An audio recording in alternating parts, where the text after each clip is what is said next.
few minutes ago, I had a very gracious call from the President of the United States.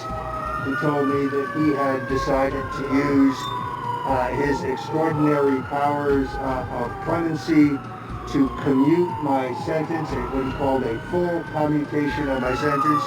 We obviously have not seen the papers yet, but under the terms of a commutation, I can now pursue the 2 appeals that I have filed of my conviction. There are now 20, at least 20, confirmed cases of COVID-19 at the prison in Georgia to which I had been designated.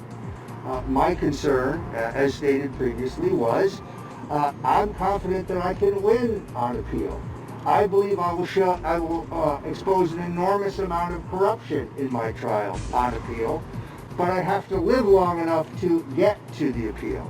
And at 67 years old, with a history of respiratory problems and other underlying health issues, the danger was very real. Roger Stone, Trump separates ex-advisor from prison, sparking critics' anger. U.S. President Donald Trump has commuted the prison sentence of his longtime ally, the former advisor Roger Stone.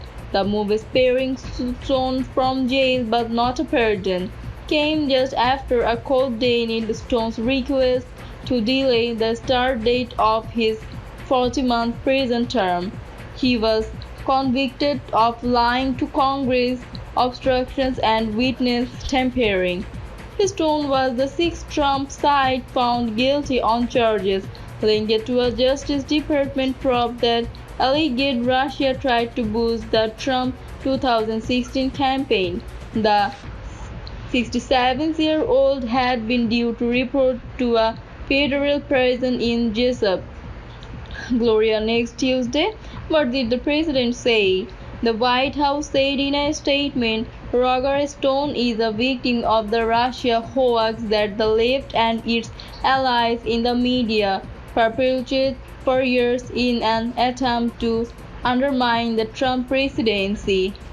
It said that Department of Justice prosecutors under a special counsel Robert Mueller only charged Stone out of frustration after failing to prove the fantasy that the Trump campaign had colluded with the Kremlin.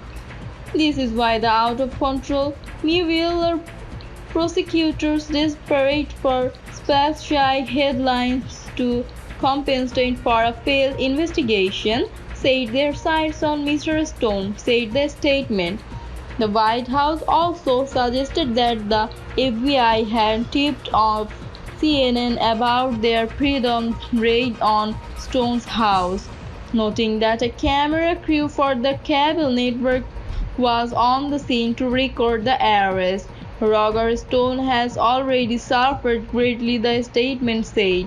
He was treated very unfairly, as were many others in this case. Roger Stone is now a free man. Mr. Trump has been hinting about a reprieve for Stone for months, including on Thursday night in an interview with the Fox News host.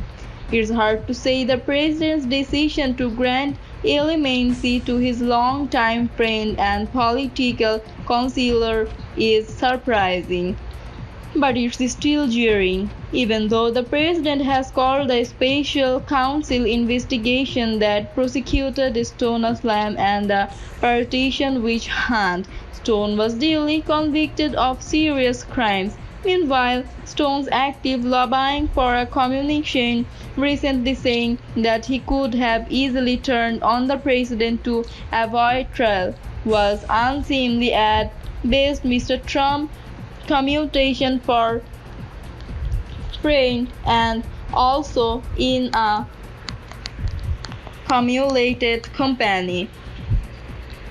Meanwhile, Stone's active lobbying for a communication recently saying that he could have easily turned on the president to avoid trial was unseemly at best. Mr. Trump is not for the first president to issue controversial pardons or communications for friends and associates. Of course, most of his predecessors, however, waited until the last days of their presidency to take such actions.